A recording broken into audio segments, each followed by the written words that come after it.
Mr. Lee Weber, and distinguished guests, faculty, staff, family, friends, and my fellow classmates. I would like to welcome you all to this evening's event.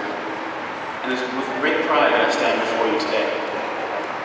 For on July 21st, 2008, when we walked onto this campus and met Utterman Center, we all dreamed of both excitement and horror that this day would actually.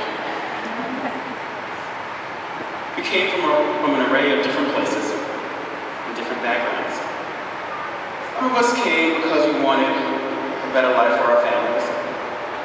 Some of us came because we were in search of career change. Some of us worked in healthcare before, and some of us, like myself, took on this challenge 5 years ago straight from high school. No matter the walk of life on which we came, we all came with one goal in mind: to take this vast, rewarding, perplexing, and at times vexing creature called medicine, master it, and use it for the good of mankind. We started out that summer, elbows deep in our cadavers. Now it'll forever be that nostalgic scent of the cadaver lab and all the learning and discovery that took place within its walls. Soon, summer quickly faded into fall, and we experienced the onslaught of our full coursework. We learned more about each other, the poster project, and we studied baits religiously, learning how to perform physical exam head to toe. Many of us even practiced on our significant others, family members, and friends, with or without their permission. Soon the days got longer, the classes more involved. We became accustomed to Jeff's questions, Leslie's textbook references, and Elena's cookies.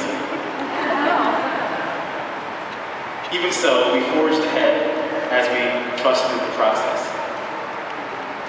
Before we knew it, that didactic year was over, and we delved headfirst into clinical rotations. From Alaska to Connecticut, Illinois to Mississippi, we set out trembling in our dance clothes, clad in clean, short, white coats, every pocket distended, filled with books, notes, tools, and electronic devices. We were so overwhelmed with being out of the classroom, we didn't know whether to laugh or cry. Soon, those white coats faded to an ashen gray. Our pockets emptied out, and our clinical experience reservoirs filled brim. Overall, these last 12 months of clinical rotations have prepared us clinically for the careers we're about to begin. Through it all, we have sutured many wounds, injection, assisted in surgery, read cardiograms, assisted in birth, educated patients, interpreted radiographs, drew blood, or prescriptions, and met some amazing clinical and medical personnel along the way.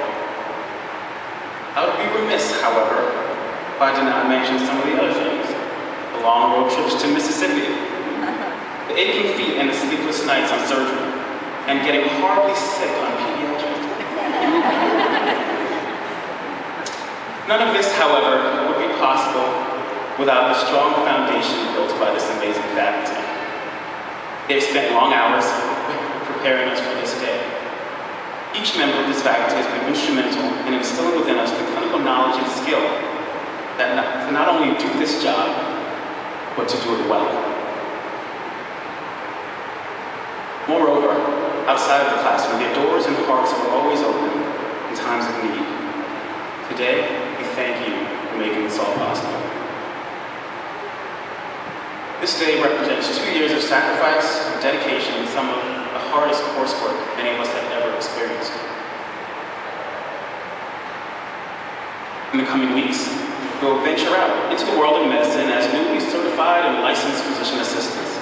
We'll enter into a variety of specialties, including primary care, pediatrics, emergency medicine, cardiology, correctional medicine, orthopedic surgery, and more.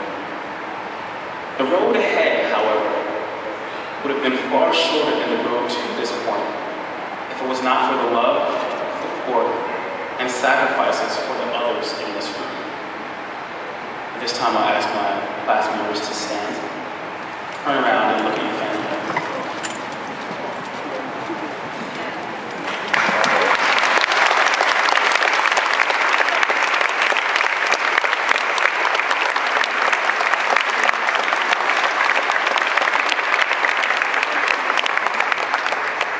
I want you to look into the eyes of the family members whose events you missed. The friends who you had to put on hold. And the significant others who you had to demote on the priority list. On the converse, in return, these are the family members who encouraged us when we felt like quitting. The friends who laughed with us to keep from crying. And the significant others who embraced us. On behalf of my classmates, we thank you.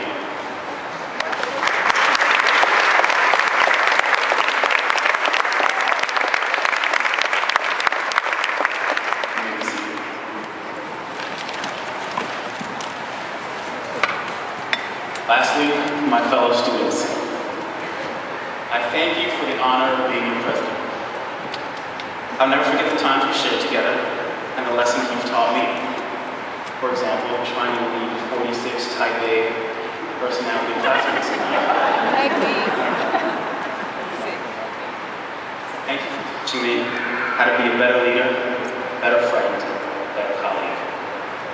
I consider myself truly fortunate to have had met all 46 of you, and it is why saying goodbye today has proven to be so hard.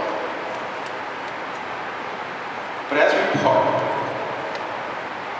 remember that to live as a PA is to live such that your life is bound up in others. The task is yours, to cope with illness, and to enable every human being to lead a life as long and as free of ill-being as science will allow. It is your job not only to treat illness, but reestablish physical and emotional equilibrium. Therefore, I compel you to make a difference. Bring to this work the dignity that it deserves. Keep reading. The greatest injustice you can do for your patients at this point is to satiate your thirst for knowledge now. Be conscientious. Be willing to recognize the inadequacies in what you do. Seek out to make solutions. Make your patients' day. Have a passion for their betterment and a human connection, then work towards it. Be diligent. Make an effort, even when you're the only person willing to do so. Moreover, when all is said and done, have patience with your patient. I wish you all the best in your endeavors and safe travels as you migrate across the nation in pursuit of your new careers. I'm going to miss each and every one of you, but the joy of seeing you again, i.e. in Vegas next year at the conference, is making this goodbye so much more worthwhile. So, let go. Take care of yourselves. Patience.